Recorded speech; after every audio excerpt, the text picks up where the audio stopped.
Oi,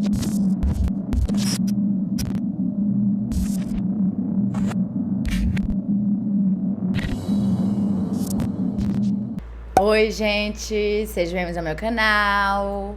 Se você é novo por aqui, eu costumo falar sobre casos criminais reais nas quartas. E nas sextas eu costumo falar sobre mitos e lendas enquanto eu me maquio ou outras histórias. Então, se você gosta desse tipo de conteúdo, não se esqueça de se inscrever e deixar seu like, que é muito importante para a divulgação do canal. E se você tem alguma sugestão de casos criminais, mitos, lendas ou basicamente qualquer tipo de história, é só comentar aqui embaixo que eu anoto tudo e tento trazer o mais rápido possível. E sim, finalmente, depois de muito tempo, eu trouxe o caso que vocês tanto pediram do BTK. Eu deveria ter tirado print de todas as vezes, porque, sério, não tem um caso nesse canal que foi pedido tanto quanto esse. E eu demorei, mas eu trouxe. E já preciso avisar pra vocês que vai ser um vídeo longo, né, como vocês gostam. E também vai ser um vídeo bem pesado, então vamos para o nosso aviso. Se você é uma pessoa mais sensível a temas relacionados à violência em geral, incluindo violências contra crianças e mulheres, além de menções passageiras sobre violência animal, esse vídeo não é para você. Existem vários casos aqui no canal que com certeza são mais tranquilos, apesar de, querendo ou não, né, são casos criminais, então continuam sendo pesados, mas não tão pesados assim. E caso você seja um seguidor raiz aqui do canal, que por sinal são todos teimosos, teremos a nossa mensagem sempre antes de eu falar de alguma coisa um pouco mais gráfica, exatamente para que vocês consigam assistir o vídeo e entender tudo que eu tô falando, sem necessariamente ter que ouvir essas partes mais pesadas. Então, chega já a blá e vamos pro caso de hoje.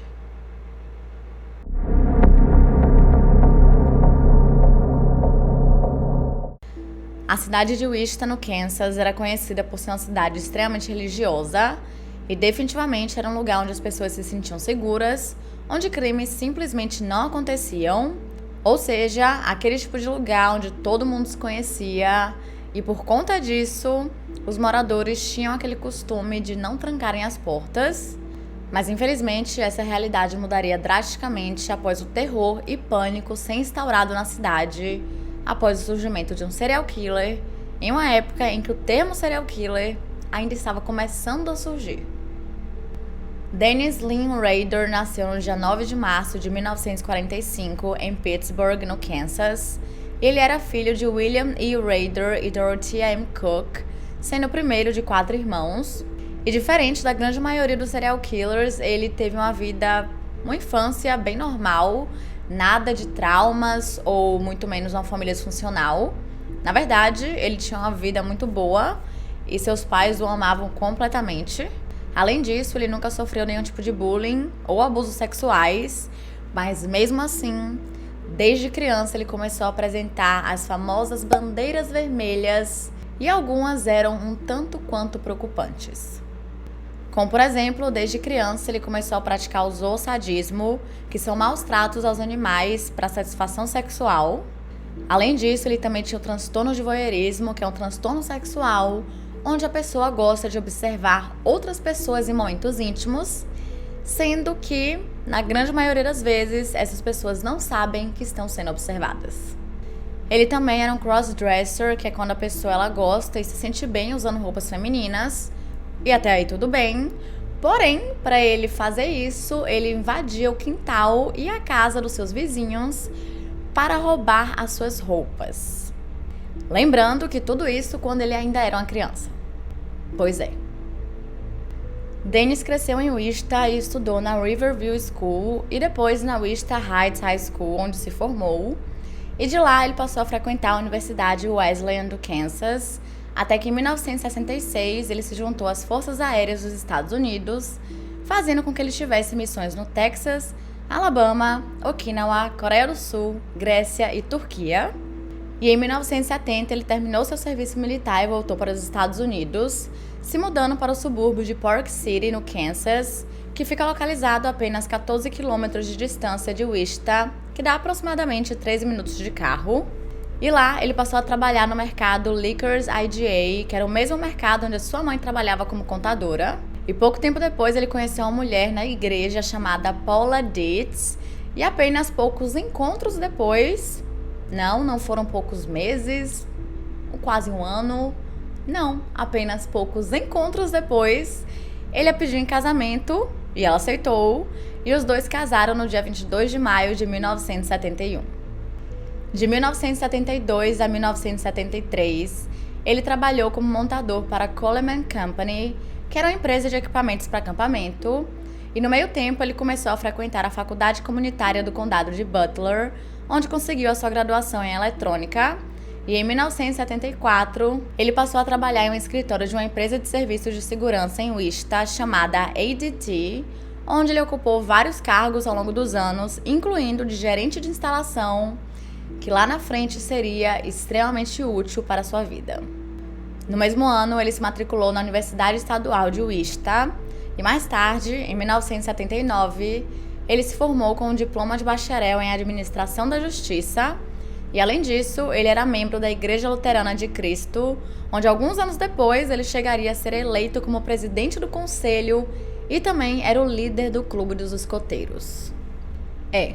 Basicamente ele tinha uma vida muito boa, ele era extremamente respeitado na comunidade, ele tinha uma casa, ele tinha uma família, ele tinha um trabalho e o seu casamento era incrível, mas não, isso não era suficiente para Dennis Rader. Ele queria mais, ele queria conseguir satisfazer os seus fetiches sexuais. Então, na manhã do dia 15 de janeiro de 1974, ele aproveitou que sua esposa estava dormindo, saiu de casa e foi diretamente para a casa da família Otero. A família era composta por Joseph Otero, de 38 anos de idade, Julie, de 33, Joseph Jr., de apenas 9 anos de idade, Josephine, de 11, e mais 3 filhos um pouco mais velhos, Charlie, Danny e Carmen. E antes de se mudarem para Wichita, eles já haviam morado em Camden, na zona do Canal do Panamá e em Porto Rico. E eles haviam comprado aquela casa há apenas 10 dias, então eles ainda estavam meio que arrumando tudo e desempacotando as caixas. E eles haviam se mudado para lá porque Joseph era um sargento de 20 anos de serviço do Corpo Técnico da Força Aérea. E como Wichita era um grande centro de fabricação de aviões, consequentemente lá ele teria oportunidades muito maiores de trabalho. Tanto que ele já havia começado a trabalhar em algumas aeronaves e também estava dando aulas de pilotagem em Cookfield. E Julie tinha conseguido um emprego na Coleman Company, que era a mesma empresa que Dennis havia trabalhado até 1973. Só que ela só ficou lá por algumas semanas porque eles fizeram um corte de funcionários para redução de despesas. Acontece que Dennis havia visto a família alguns dias atrás e desde então ele decidiu segui-los e basicamente stalkeá-los. Tanto que ele chegou a descobrir exatamente o horário em que Joseph saía de casa para o trabalho, ou seja, Julie ficava sozinha com seus filhos mais novos, mas o que Dennis não sabia era que recentemente Joseph havia tido algum acidente de carro e por conta disso ele não poderia trabalhar. Então, para que seus filhos, Charlie, Carmen e Danny, chegassem na escola antes das 8 da manhã, ele pegava o carro de Julie, levava eles e voltava super rápido, e naquele dia não foi diferente. E como a família Otero já havia morado em cidades grandes, eles sabiam que era extremamente perigoso deixarem as portas abertas. Como eu falei mais cedo, era uma coisa que os moradores de Wichita faziam bastante. Porém, naquele dia, Joseph decidiu deixar o portão da garagem aberto porque estava muito frio. Então, por ele sair depois do carro só para isso, sendo que ele voltaria 5 minutos depois, não valia a pena. E realmente foi super tranquilo, nada aconteceu e ele conseguiu voltar para casa sem problema nenhum. Quando Dennis, que na época estava com 28 anos de idade, chegou na casa da família Otero, ele imediatamente percebeu que o seu plano não sairia exatamente como planejado, principalmente pelo fato de que o cachorro, que geralmente ficava no quintal, não estava ali. Mas mesmo assim ele decidiu seguir com o seu plano porque era uma coisa que ele já queria fazer há muito tempo. Ele meio que seguia as pessoas, ficava observando todo mundo, vendo quem seria a sua primeira vítima. E toda vez que ele chegava perto, ele acabava desistindo e ia embora. E dessa vez ele queria ir até o final. Então ele foi até a porta dos fundos, que estava trancada, e cortou o fio do telefone, e foi exatamente nessa hora que Joseph Jr., que estava com o cachorro, abriu a porta e viu Danny segurando uma arma.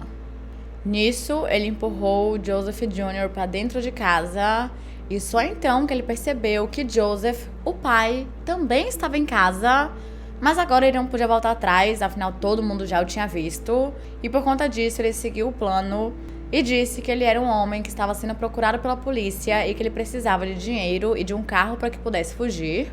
Então ele amarrou todos os membros da família, que a esse ponto já estavam completamente desesperados e falando que ele poderia levar o que ele quisesse, dinheiro, carro, eletrônicos, qualquer coisa, que não tinha problema nenhum.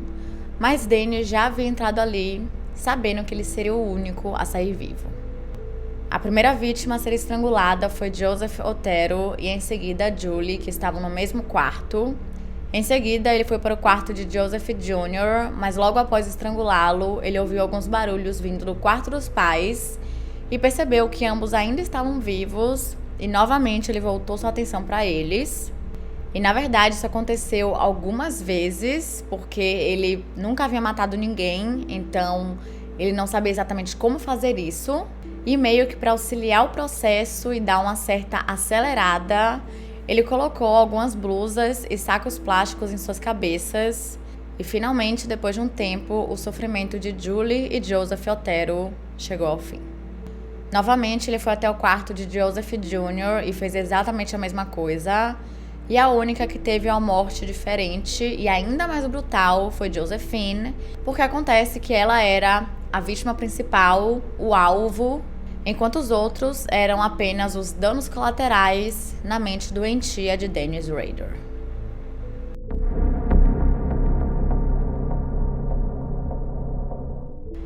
Ele então a arrastou até o porão da casa e por um longo período de tempo ela ficou pendurada em uma viga de madeira e toda vez que ela perdia a consciência, ele a soltava até que ela se recuperasse, apenas para repetir tudo de novo.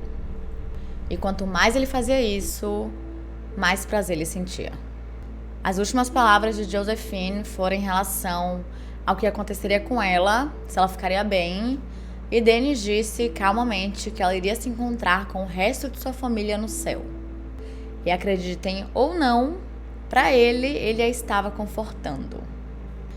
Após assassinatos, Dennis tirou algumas fotos Polaroid de todos os corpos e depois roubou alguns itens da casa, meio que como seus troféus, suas lembranças, como por exemplo, um relógio, um rádio e algumas roupas íntimas de Josephine.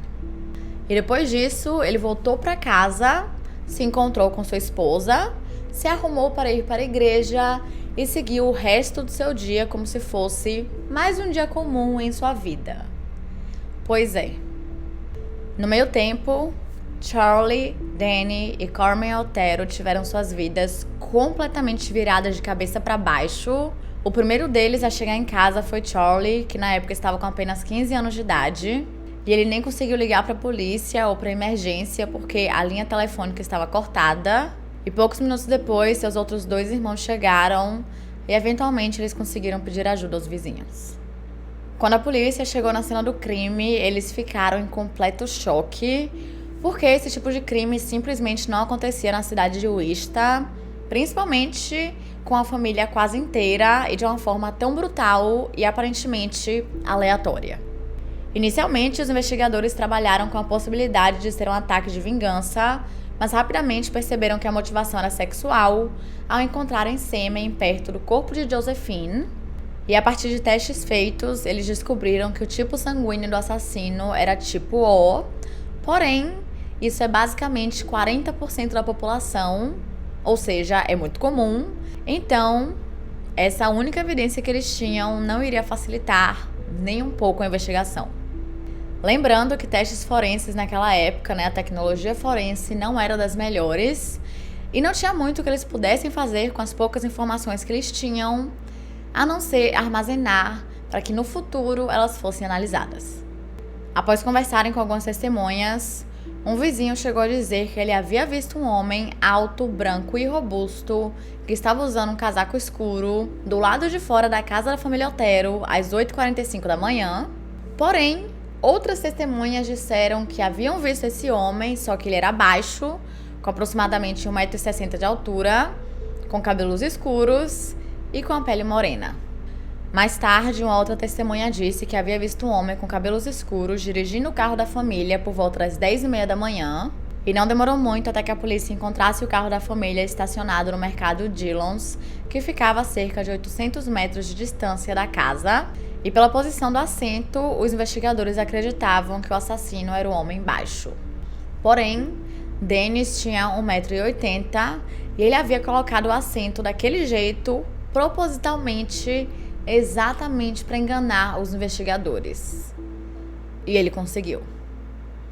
Pelos próximos 10 dias, cerca de 75 policiais e investigadores trabalharam 18 horas por dia a todo vapor, e algo que eles perceberam logo de cara era que o assassino tinha uma habilidade bem grande com nós, chegando ao ponto de um dos detetives tirar cópias de todas as fotos, descrições e nomes de cada um deles de uma enciclopédia chamada Naval Institute Press, fazendo com que eles acreditassem que o culpado era um marinheiro.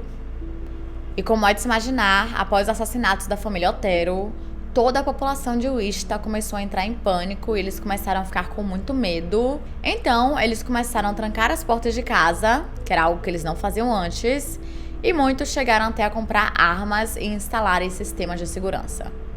Enquanto isso, Dennis estava vivendo sua vida normalmente e frequentando a igreja. Na mesma época, ele começou a se interessar por romances policiais e revistas de investigação, e foi aí que ele decidiu se matricular em uma especialização de administração da justiça na Universidade Estadual de Wichita, como uma forma de observar os policiais bem de perto. E não demorou muito até que ele começasse a escrever, nos mínimos detalhes, tudo o que ele havia feito com cada membro da família, para que mais tarde ele pudesse reler aquilo e meio que se sentir como se estivesse novamente na cena do crime. E ao finalizar, ele assinou como BTK, Bind, Torture and Kill, ou amarrar, torturar e matar, e prometeu a si mesmo que da próxima vez ele faria melhor. Pelas próximas semanas, ele começou a seguir e stalkear várias pessoas, até que ele encontrou o que, para ele, era a vítima perfeita. Ela se chamava Catherine Bright e era uma jovem de apenas 21 anos de idade que tinha ido estudar na Universidade do Kansas, em Lawrence. Mas como ela não aguentou ficar longe da família, ela voltou para Wichita e conseguiu um emprego na Coleman Company, a mesma empresa que Julie e Dennis tinham trabalhado. Na época, Catherine estava morando em uma casa na East 13th Street, de número 3017, e frequentava regularmente a igreja, chegando a cantar em um trio com uma de suas irmãs e uma prima, que era algo que ela gostava muito. A primeira vez que Dennis a viu, ela estava apenas pegando a correspondência de sua casa, e depois disso ele começou a ficar 100% obcecado e a stalkeá-la por semanas, para que dessa forma ele conseguisse descobrir toda a sua rotina, criar um plano e partir para a ação. De acordo com o plano, ele iria até sua casa e perguntaria se ele poderia estudar ali porque ele precisava de um lugar calmo, o que obviamente não funcionaria. Então, quando ela baixasse a guarda, ele a empurraria para dentro e entraria à força. Porém, as coisas não funcionaram tão bem assim. Primeiro porque quando ele bateu na porta, ninguém atendeu. Então, ele invadiu a casa e ficou esperando até que Catherine chegasse em casa, esperando que ela fosse chegar sozinha. Mas, novamente, esse não era o caso e ela chegou com um homem, que era o seu irmão, chamado Kevin. E nisso, Dennis simplesmente deu uma leve surtada, porque ele não tinha levado todo o seu kit, como, por exemplo, a corda para que pudesse amarrá-la, porque ele achava que seria tudo muito simples, fácil e rápido. Então, ele decidiu usar a mesma tática que havia usado com a família Otero, de fingir que ele estava sendo procurado pela polícia e que ele precisava de dinheiro e de um carro para que pudesse fugir. Então, ele forçou Kevin a amarrar Catherine e depois cada um ficou em um quarto separado, exatamente para que eles acreditassem na hipótese de que aquilo era apenas um assalto e nada mais. E primeiro ele tentou estrangular Kevin, porém pelo fato de que ele não tinha uma corda, ele não conseguiu amarrá-lo tão bem assim, né? Ele teve que se virar ali com o que ele tinha. Então Kevin conseguiu se soltar e eles começaram a brigar, mas depois de um tempo Dennis conseguiu golpeá-lo com uma de suas armas. E em seguida, ele foi até o quarto de Catherine, que a esse ponto já estava em completo pânico, e ele tentou acalmá-la. Depois, ele voltou pro quarto de Kevin e percebeu que ele estava se mexendo, e mais uma vez eles começaram a brigar. Só que depois de um tempo, Dennis conseguiu lhe dar um tiro no rosto, e dessa vez ele tinha certeza que ele estava morto, mas ele não estava. Quando ele voltou pro quarto de Catherine, ela estava tentando ao máximo se soltar, e ao tentar estrangulá-la, ela conseguiu se desprender da cadeira em que estava amarrada, mas como Dennis viu que estava muito mais difícil do que ele pensava, ele decidiu esfaqueá-la diversas vezes, até que infelizmente ela parasse de respirar. Porém, na mesma hora ele ouviu um barulho, e foi então que ele percebeu que Kevin ainda estava vivo e que tinha acabado de fugir da casa. E obviamente, mais uma vez, Dennis deu uma leve surtada porque Kevin havia visto o seu rosto. Então ele pegou todas essas coisas, o kit de ataque, e saiu correndo o mais rápido possível até onde ele tinha estacionado o seu carro, lembrando que ele estava coberto de sangue e ninguém o viu. Ele conseguiu escapar mais uma vez, e mais uma vez ele voltou para sua vida como se nada tivesse acontecido. Quando Kevin conseguiu fugir da casa, ele conseguiu pedir ajuda para os vizinhos, que imediatamente chamaram a polícia. E os policiais tentaram de tudo para que eles conseguissem encontrar o suspeito, mas infelizmente eles não tiveram sorte. E em outubro de 1974, 3 homens individualmente confessaram os assassinatos, porque sim, existem pessoas que querem levar o crédito por coisas desse tipo, que sinceramente é uma coisa que eu nunca vou entender. Eu acho muito esquisito. Mas enfim. Depois disso, essas informações foram pra mídia. E sabe quem não gostou disso nem um pouco? Dennis. Porque afinal, ele era o assassino e ele queria receber os créditos pelo seu trabalho. Então, ele ligou pro colunista de um jornal local chamado Eagle e disse que havia deixado uma carta na biblioteca pública da cidade em relação ao caso da família Otero. E realmente, lá estava ela dentro de um livro, e para o choque de todos, a carta estava extremamente detalhada, descrevendo as posições dos corpos das vítimas e informações que apenas o assassino e a polícia poderiam saber. E o mais assustador de tudo isso era que estava muito claro que ele estava se divertindo com aquilo e que não iria parar tão cedo. Em uma parte da carta, ele diz o seguinte: "Sinto muito que isso aconteça com a sociedade. É difícil me controlar. Vocês provavelmente me chamam de psicótico com perversão sexual por enforcamento. Onde esse monstro entra no meu cérebro, eu nunca saberei, mas veio pra ficar. Como alguém pode se curar? Se você pedir por ajuda, que você matou 4 pessoas, eles vão rir ou apertar o botão de pânico e chamar a polícia. Eu não posso parar isso, então o monstro continua e me machuca tanto quanto a sociedade. Talvez vocês possam detê-lo, eu não posso. Boa sorte na caçada." E claro, ele assinou com BTK. Enquanto a mídia, os policiais e a comunidade estavam preocupadas com seu próximo passo, Dennis estava muito ocupado porque recentemente ele havia conseguido um novo emprego em uma empresa de alarme de segurança chamada ADT.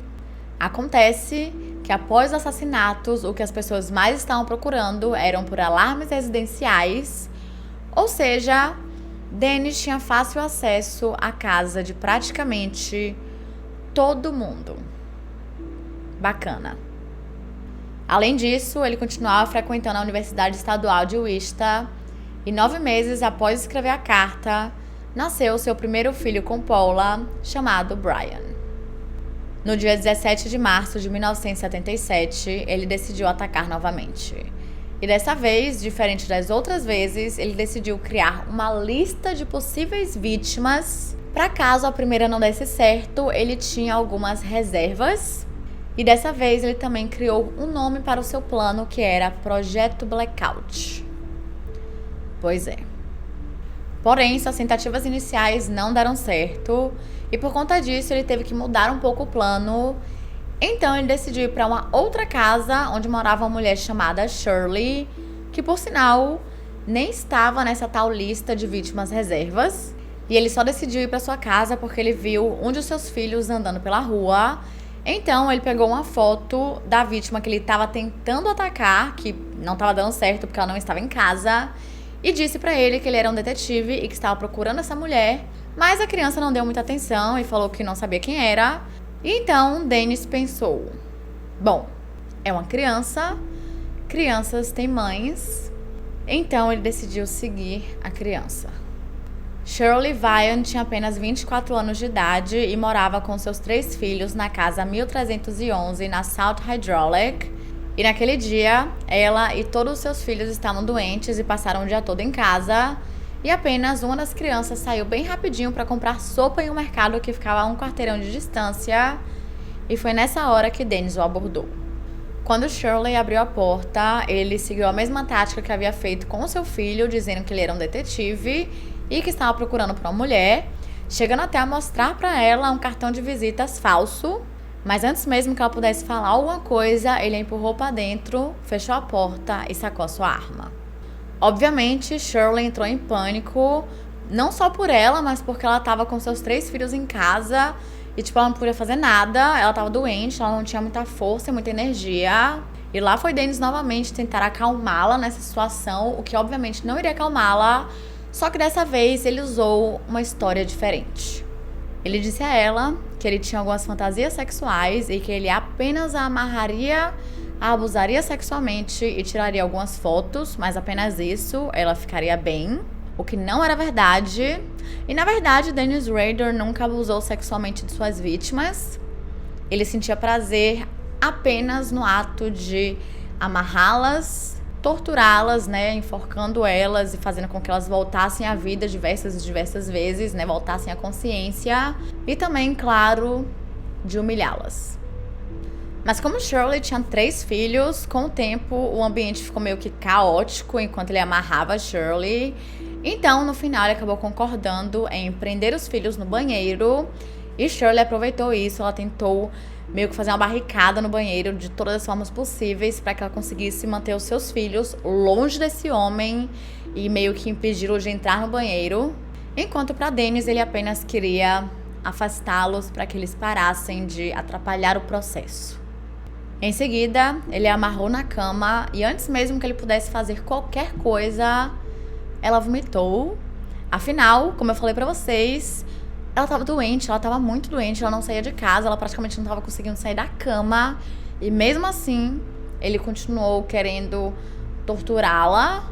E de acordo com ele, o que é extremamente doentio, ele a confortou. Ele limpou o seu vômito e a confortou. Porque ele realmente era um cara muito legal. E ele realmente acreditava nisso, ele realmente acreditava que ele era uma boa pessoa. Eu não quero nem saber o que na mente desse homem uma pessoa ruim era, Depois disso, ele pegou um saco dentro do seu kit de ataque e colocou em sua cabeça antes de enrolar um fio em seu pescoço e enforcá-la. E infelizmente, Shirley Vian morreu um tempo depois. E Dennis só não fez o mesmo com as crianças porque o telefone começou a tocar várias e várias vezes e aquilo meio que lhe tirou do transe. Ele estava na sua fantasia, vivendo aquilo, aproveitando, sentindo prazer e foi interrompido pelo telefone.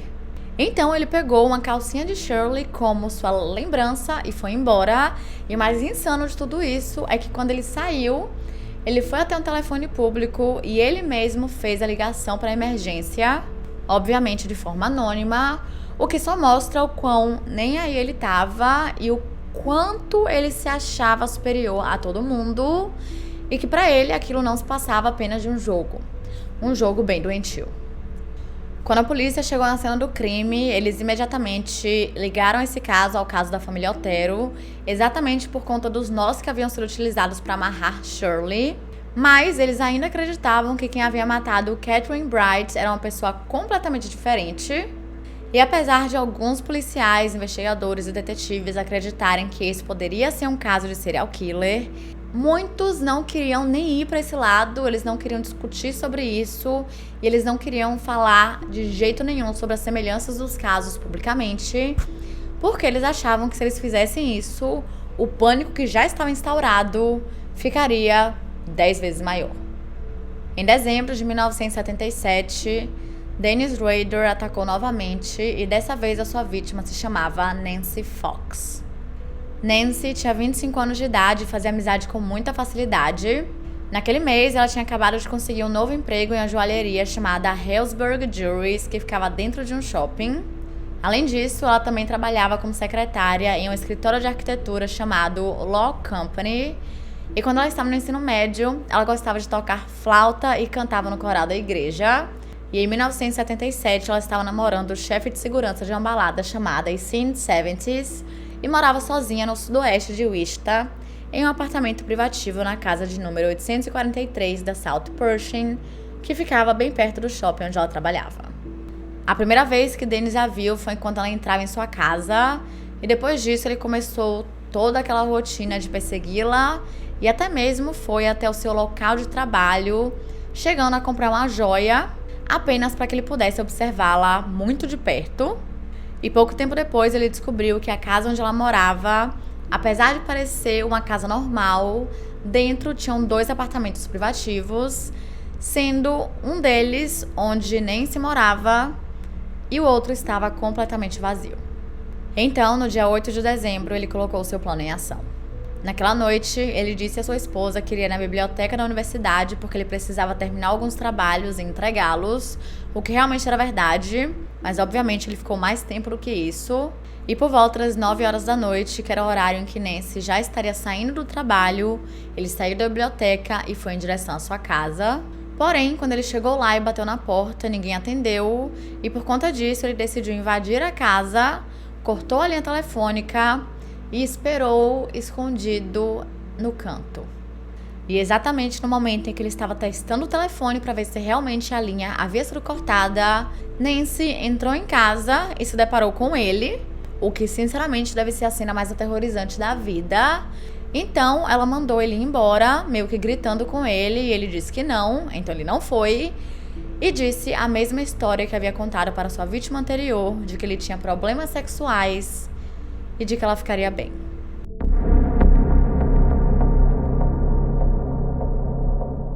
Depois disso, ele fez a mesma coisa, a amarrou e a enforcou, sempre fazendo com que ela voltasse a ter consciência apenas para que seu prazer durasse mais tempo e até que ela não aguentasse mais e morresse.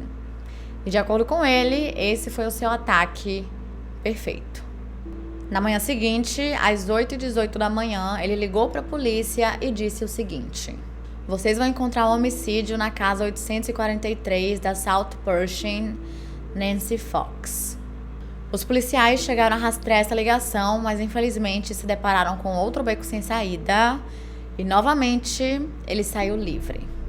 Além disso, ele queria que as pessoas soubessem dos crimes que ele estava cometendo e ele queria que as pessoas o conhecessem, obviamente não pelo seu nome, mas ele amava provocar a polícia e ele fazia isso com bastante frequência, apenas para mostrar para eles que eles haviam chegado tarde demais e mais uma vítima havia falecido. Porém, dessa vez a polícia tinha uma gravação da sua voz, para que mais tarde, quem sabe, essa gravação pudesse ser utilizada para que ele fosse identificado, caso alguém conseguisse reconhecer a sua voz, o seu sotaque, ou até mesmo a sua forma de falar, e ele sabia que ele havia cometido um erro bem aí.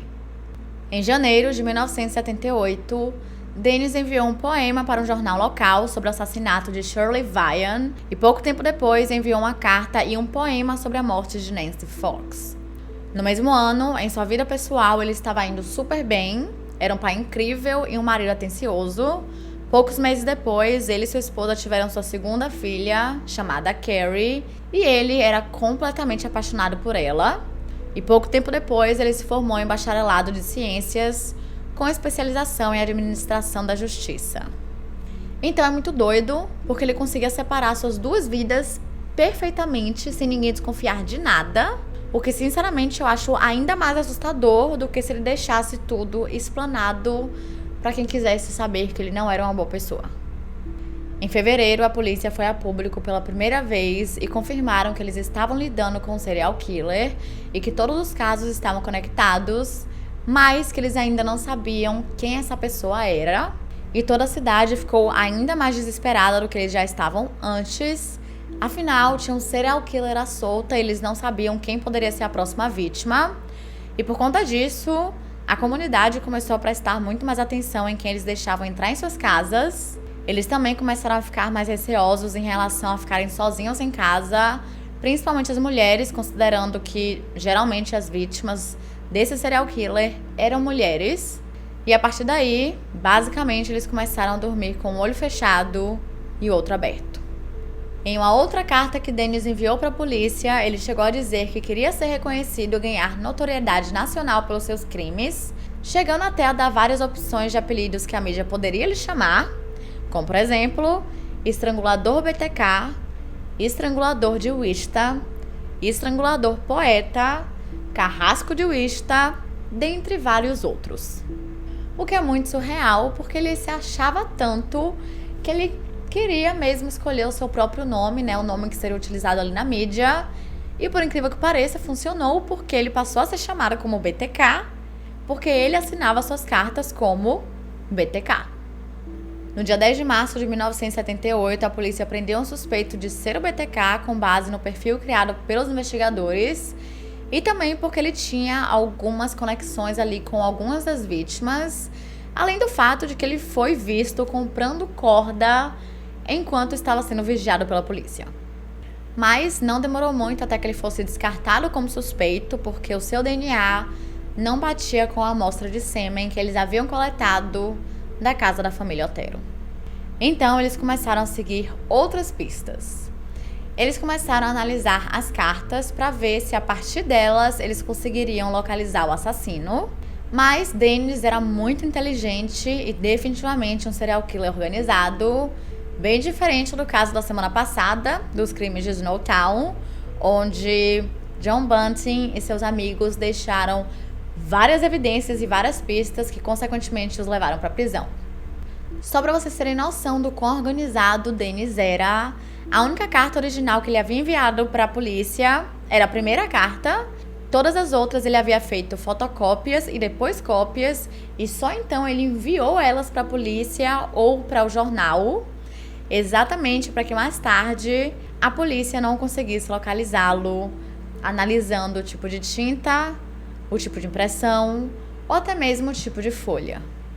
Mas eles conseguiram rastrear as cópias e descobriram que elas haviam sido feitas na biblioteca do centro da cidade ou na Universidade Estadual de Wista. Porém, as pistas acabaram aí, porque muita gente tinha acesso a essas copiadoras, então seria impossível descobrir quem era o responsável apenas com isso. Pelos próximos 6 anos, o BTK simplesmente sumiu do mapa. Ele não fez mais vítimas, não entrou em contato com a polícia e nem mesmo com a mídia. Nada. Enquanto isso, Dennis estava vivendo sua vida normalmente e, de acordo com ele estava muito ocupado. Afinal, ele tinha uma casa, uma família, crianças, trabalho, realmente muita responsabilidade. Então, ficou difícil demais ele conseguir conciliar sua vida de crimes, de assassinatos, com a sua vida de um pai amoroso e um marido atencioso. Porém, ele arranjou outra forma de ter gratificação sexual. Ele passou a se amarrar de todas as formas e se posicionar de diferentes maneiras. Depois, ele tirava uma foto com sua câmera Polaroid e se autossatisfazia enquanto via a sua própria foto. Em 1984, foi feito um perfil criminal sobre ele.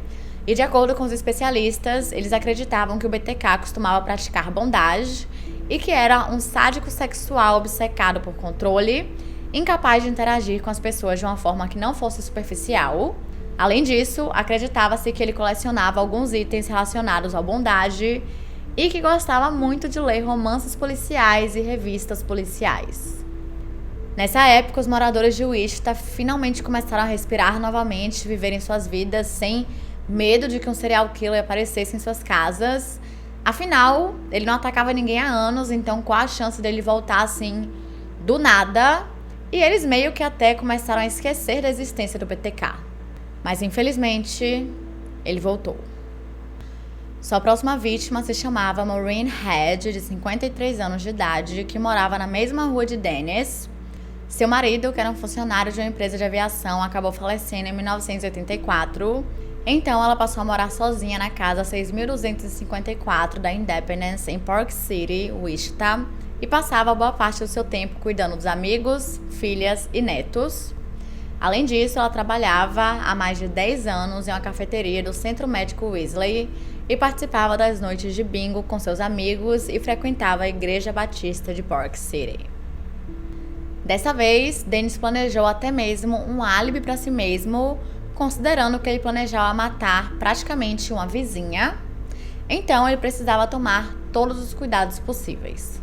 E para isso, ele planejou um acampamento com seu filho, Brian, em um local que ficava a 32 quilômetros de distância, no dia 26 de abril de 1985.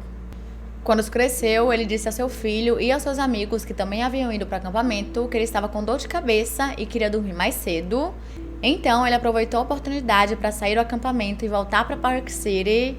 Porém, obviamente, ele não poderia fazer isso com seu próprio carro, afinal, ele poderia ser rastreado mais tarde. E por conta disso, ele dirigiu até um bar que não ficava muito longe dali, e de lá ele pediu um táxi. Ao chegar na casa de Maureen, ele cortou a linha telefônica e conseguiu invadir a casa de forma extremamente silenciosa, porque ele acreditava que a esse ponto ela já estaria em casa, mas ela não estava. Porém, pouquíssimos minutos depois, ela chegou acompanhada de um homem, e quando esse homem foi embora, cerca de mais ou menos uma hora depois, ela foi dormir e Maureen só acordou com Dennis em cima da sua cama.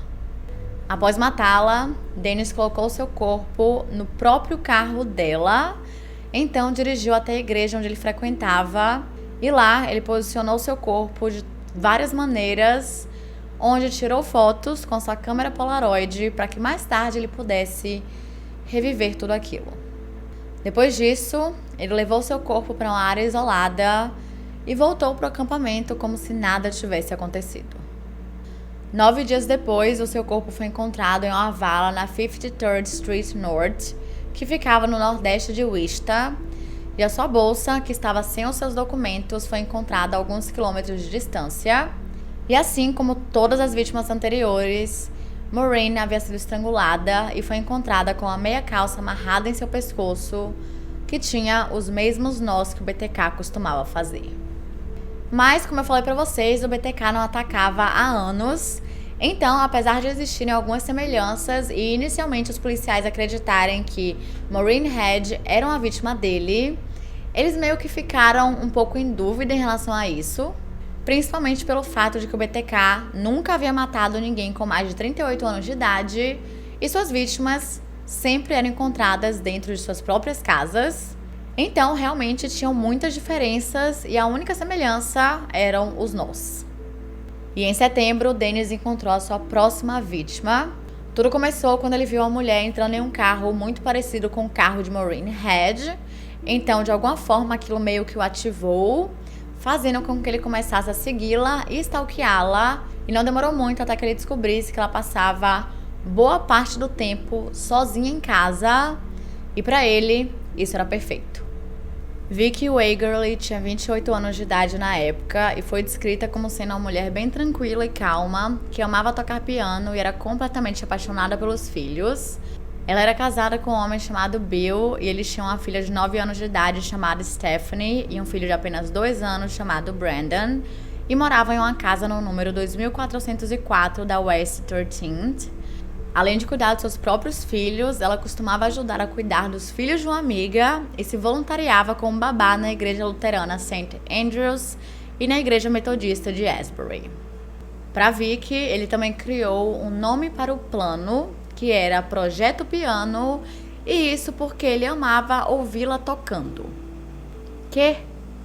Então, no dia 16 de setembro de 1986, ele colocou seu plano em ação. E dessa vez, ele fingiria que era um funcionário de uma companhia telefônica. E assim, ele realmente se empenhava em seus planos. Só para vocês terem noção, ele fez um cartão de visitas falso. Ele também recortou uma parte de um manual de manutenção de um telefone, eu acho, e colocou em um capacete amarelo, para que realmente parecesse que ele trabalhava em uma companhia telefônica. E além disso, para fazer com que o seu plano ficasse ainda mais convincente, primeiro ele passou na casa dos seus vizinhos e então ficou lá mexendo em sabe sei lá o que, fingindo, que ele era um funcionário, na esperança de que ela visse ele e não achasse esquisito quando ele batesse em sua porta. Quando saiu da casa dos vizinhos, ele foi direto para a casa dela e quando ela atendeu a porta, ele disse que precisava verificar as linhas telefônicas pela parte de dentro da casa e, de acordo com ele, vi que aparentou não ter gostado muito daquilo, mas acabou deixando ele entrar mesmo assim. E pouco tempo depois, enquanto ele mexia em sua maleta, ele sacou sua arma e a forçou a ir até o quarto, onde estrangulou e depois tirou algumas fotos. Mas para ele, aquele ataque não tinha sido perfeito, porque ele não conseguiu, ter o seu tempo ali para se autossatisfazer, considerando que Vicky havia dito que o seu marido chegaria em pouco tempo, então ele teve que fazer tudo com pressa. E realmente, o seu marido chegaria em casa poucos minutos depois, e Bill Wegerle, que era o seu marido, só encontrou uns 45 minutos depois que ele chegou em casa, porque o seu quarto estava entre a cama e o rack da televisão, então ele estava meio que escondido. E imediatamente ele ligou para emergência, mas infelizmente, inicialmente ele foi considerado como suspeito, chegando a fazer 2 testes de polígrafo, no qual ele falhou em ambos, o que é mais uma prova de que testes de polígrafos não são confiáveis. E por muito tempo, mesmo após ele ser liberado, muitos policiais e investigadores ainda acreditavam que ele era o culpado. Acontece que dessa vez, Dennis Rader havia deixado uma evidência extremamente importante para trás, o seu DNA. Enquanto Vicky era atacada, ela conseguiu lutar um pouco com Dennis, então ela conseguiu arranhá-lo, ou seja, coisinhas muito interessantes ficaram embaixo das suas unhas, que mais tarde foram coletadas e guardadas, para que quando os avanços tecnológicos melhorassem, eles pudessem ser analisados. Porém, os investigadores do caso de Vicky não acreditavam que ela pudesse ser uma vítima do BTK, apesar de os investigadores do caso do BTK acreditarem que ela poderia sim ser uma vítima, e por conta disso, as conexões em relação ao seu caso demoraram a serem feitas. E o seu próximo ataque só aconteceria 5 anos depois, no dia 18 de janeiro de 1991. E dessa vez ele havia encontrado sua vítima enquanto passeava pela cidade no seu carro da empresa, procurando exatamente pelo próximo alvo. Seu nome era Dolores D. Davis, ela tinha 62 anos de idade na época e foi descrita como sendo muito divertida, protetora, uma mãe devota e uma avó super carinhosa. Recentemente, ela havia se aposentado de seu trabalho de 25 anos como secretária de uma empresa de combustível chamado Lareal Oil and Gas Company. E atualmente ela estava trabalhando como revendedora da Mary Kay, que por sinal ela amava muito. E todos os fins de semana ela ligava para o seu filho e eles ficavam conversando por horas. Dolores morava sozinha em Park City, na casa 6.226 da North Hillside, que ficava a apenas 1,5 km de distância da casa de Dennis. E mais uma vez ele criou o seu álibi.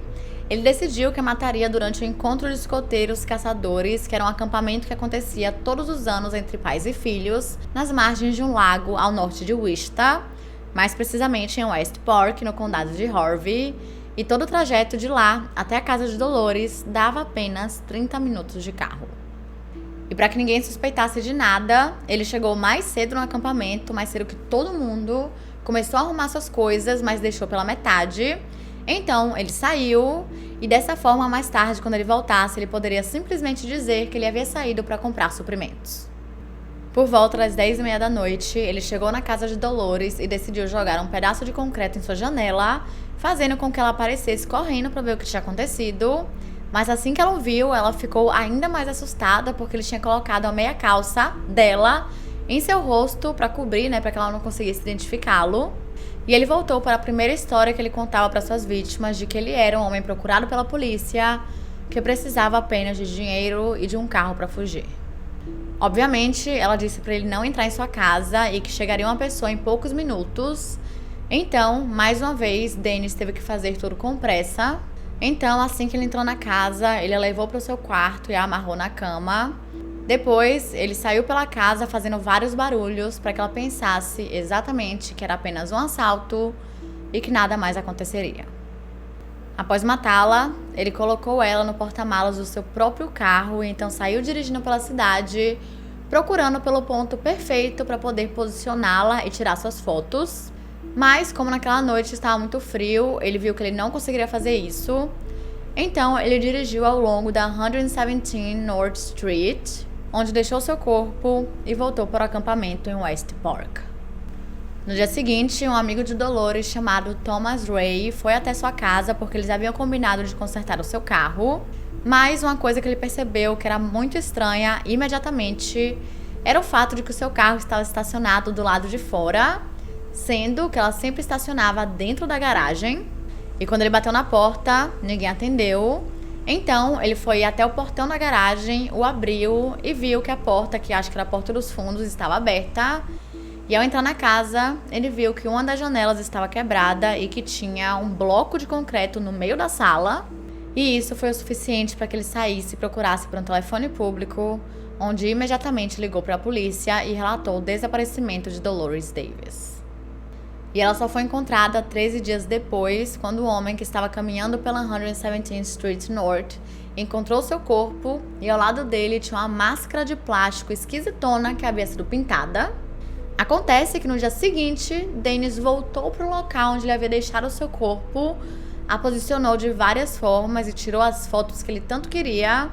E então, para provocar os policiais, ele deixou aquela máscara horrorosa ali, ao lado do seu corpo.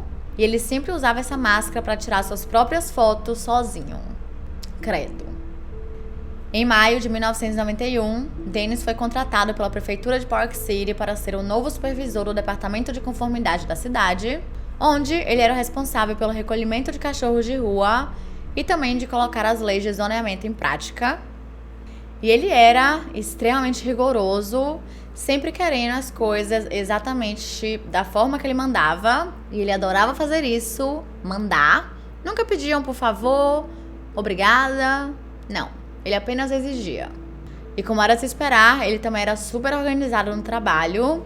E pouco tempo depois de ele começar, ali seu cargo, algumas pessoas começaram a reclamar porque Dennis simplesmente invadia o quintal das pessoas, sem avisar, sem pedir licença, apenas para poder medir o tamanho da grama. E muitas pessoas também falaram que quando seus cachorros fugiam de casa, eles simplesmente os levavam embora.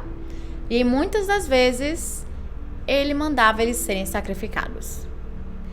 Em 2004, uma reportagem feita pelo jornal Eagle irritou bastante Dennis, porque os apresentadores falaram que ninguém mais se lembrava do BTK, e eles deixaram isso bem claro, falando que as pessoas mais novas nem ao menos sabiam quem ele era, e isso era algo que Dennis não aceitava. Afinal, ele queria ser conhecido e ele queria que as pessoas soubessem exatamente o que ele havia feito. Mas já haviam se passado 13 anos desde o seu último assassinato, que por sinal a polícia nem tinha certeza se era um caso dele ou não. E o seu último assassinato, que os policiais tinham certeza que era dele, foi o de Nancy Fox em 1977. E todos os outros depois disso eram muito diferentes, o modus operandi era completamente diferente. Então eles não tinham como confirmar, ou seja, o público não fazia a menor ideia. Então, Dennis pegou algumas fotos Polaroid que ele havia tirado de Vicky Wagerly, juntamente com a sua carteira de motorista, e enviou para a redação do jornal Eagle no dia 19 de março. Quando os editores receberam aquele envelope e perceberam que poderia realmente ser o BTK, porque tinha a mesma assinatura, eu vou deixar uma foto da assinatura dele aqui na tela para vocês verem como era, eles levaram o envelope para a unidade de homicídios e pouco tempo depois o caso foi reaberto. E mais uma vez a polícia estava trabalhando a todo vapor para descobrir quem ele era, e eles iriam tentar de tudo para fazer com que ele cometesse algum erro que levasse à sua identidade. Então os detetives entraram em contato com a unidade de ciência comportamental do FBI em Quantico, e um analista chamado Bob Morton concordou com a estratégia que os detetives já estavam querendo fazer, mas lhe deram ali algumas dicas da melhor forma que eles poderiam fazer isso. De acordo com Bob, a polícia deveria fazer várias conferências de imprensa e falar algumas coisas ali que atingissem o BTK pessoalmente, porém de uma forma que ele não percebesse exatamente o que estava acontecendo. E para isso, eles precisavam escolher apenas uma pessoa para ser o rosto, para que o BTK conseguisse querer se comunicar com essa pessoa específica. E apesar de ser uma tática extremamente perigosa, porque poderia fazer com que essa pessoa virasse um alvo e até mesmo a sua família, infelizmente era extremamente necessário nesse caso. E por último, eles fingiriam que estavam fazendo alguns progressos no caso. E assim, esse time de investigadores e detetives precisam de um grande parabéns, porque eles foram incríveis e nós sabemos muito bem como é difícil encontrar investigações em que os profissionais realmente queiram solucionar aquele caso a todo custo. Então, assim, incrível. Os refrescos. O detetive escolhido para ser o rosto nas conferências de imprensa e assumir esse risco foi o investigador principal do caso, chamado Ken Landerer, e ele decidiu assumir esse risco porque ele sabia conduzir muito bem aquele tipo de situação e não queria colocar mais ninguém de sua equipe em risco. No primeiro dia de investigação, eles criaram uma linha específica para que as pessoas pudessem ligar e fazer suas denúncias. Eles também gravaram todas as ligações e no mesmo dia, uma força-tarefa foi criada. Poucos dias depois do envelope ser enviado para o jornal Eagle, eles publicaram a matéria onde confirmaram pela primeira vez que Vicky Wagerly havia sido uma das vítimas do BTK e que ele provavelmente ainda estava vivo e morando em Wichita.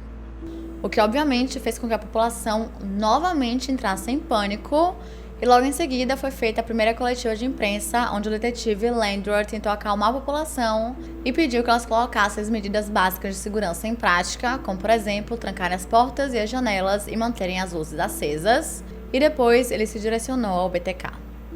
Nos próximos meses, eles receberam diversas denúncias de possíveis suspeitos e todos eles tiveram que dar alguma amostra do seu DNA para que esse DNA fosse comparado àquelas coisinhas que haviam sido retiradas e coletadas debaixo da unha de Vicky Wagerly. Lembram que ela havia arranhado Dennis?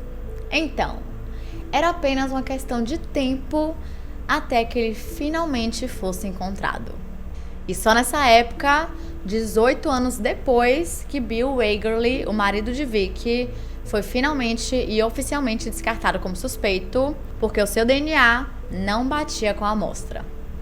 Enquanto os testes estavam sendo feitos, Dennis continuou se comunicando com a polícia, enviando cartas e pacotes enigmáticos que insinuavam que ele estava procurando por uma nova vítima, e ele realmente estava.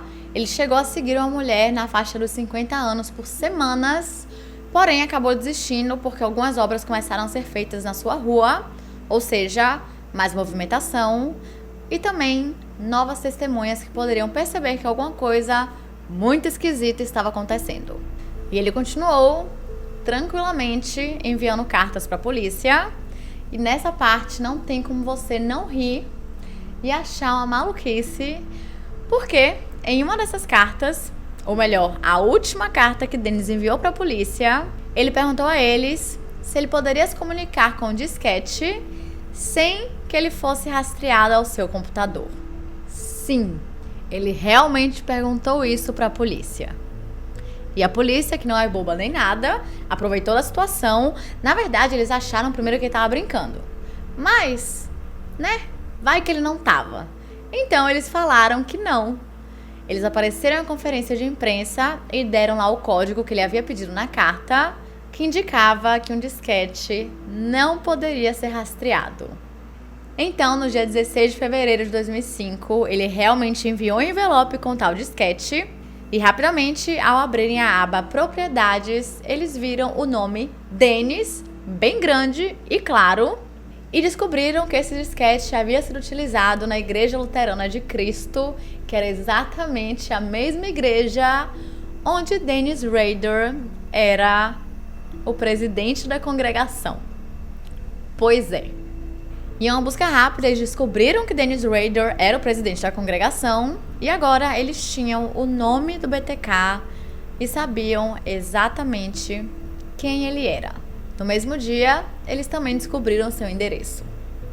Mas o detetive Ken Landerer queria fazer tudo muito bem, ele não queria arriscar de jeito nenhum que Dennis descobrisse que eles sabiam quem ele era e ele acabasse queimando todas as evidências ou até mesmo tirando a própria vida. Então, para tentarem coletar o seu DNA de forma indireta, eles descobriram que ele tinha uma filha chamada Carrie Rader, que na época estava estudando na Universidade Estadual do Kansas, que ficava a cerca de 2h30 de distância de Wichita. E pouco tempo depois, eles conseguiram mandados de busca para os registros médicos de Carrie e compararam seu perfil de DNA com amostras coletadas das cenas dos crimes e eles conseguiram uma correspondência familiar. Ou seja, aquilo já era o suficiente para que eles pelo menos prendessem Dennis e conseguissem o seu próprio DNA. No dia 25 de fevereiro de 2005, a polícia colocou seu plano em ação e toda a força-tarefa, que era gigantesca, foi até a casa de Dennis, só que eles ficaram ali de uma forma que não desse tanto assim na cara. E pouco tempo depois, Dennis chegou, estacionou seu carro e quando ele saiu e percebeu o que estava acontecendo, a sua expressão facial mudou na mesma hora. Afinal, ele não estava esperando aquilo porque ele achava que ele era mais inteligente que todo mundo e ele não fazia a menor ideia que o seu disquete havia sido rastreado. Depois que ele percebeu o que realmente estava acontecendo, ele meio que aceitou, não tinha muito o que ele fazer, e quando ele viu o detetive Ken Landwehr, ele olhou para ele e falou: "Oi, senhor Landwehr." A cara de pau do sujeito, é incrível.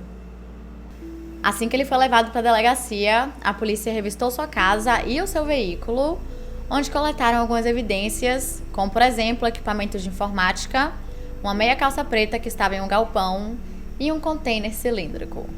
Além disso, a igreja que ele frequentava, o seu escritório na prefeitura de Park City e também a principal filial de biblioteca da universidade que ele costumava ir, foram revistadas e vasculhadas à procura de novas informações e evidências. Quando Paula Rader, juntamente com seus filhos, Brian e Carrie, descobriram sobre o que estava acontecendo, eles não entenderam nada. Eles chegaram a falar que eles haviam prendido o homem errado porque não tinha chance nenhuma de Dennis Rader, o seu pai, o seu marido, ser esse homem terrível que eles estavam falando, porque ele era um homem bom que nunca machucaria ninguém. Mas, pouco tempo depois, Dennis confessou que ele era o BTK, o que é muito doido, porque ele conseguia esconder perfeitamente esse lado assassino do seu lado pessoal, de sua família, dos seus filhos, do seu trabalho. E ele escondia muito bem, porque ninguém nunca desconfiou de nada. Você imagina o baque? Você está vivendo com uma pessoa e do nada você descobre que essa pessoa é um serial killer. Não faz o menor sentido. Surreal. No dia 26 de fevereiro, o Departamento de Polícia de Wichita anunciou em uma coletiva de imprensa que Dennis Rader era o principal suspeito dos assassinatos do BTK e no dia 28 ele foi oficialmente acusado pelos assassinatos. No dia 18 de agosto de 2005, ele foi condenado e sentenciado a cumprir 10 penas de prisão perpétua consecutivas, com um mínimo de 175 anos de prisão, ou seja, ele vai ficar preso o resto de sua vida e nunca terá direito à liberdade condicional. E o mais bizarro de tudo isso é quando você assiste o seu julgamento, que tem no YouTube, eu vou deixar o link aqui pra vocês, porque ele conta tudo como se fosse assim, só mais um dia. Tá lendo ali uma lista de compras, contando uma história, não parece que é real, sabe? Ele não demonstra absolutamente nada. Não parece que tá falando em detalhes sobre os seus assassinatos brutais.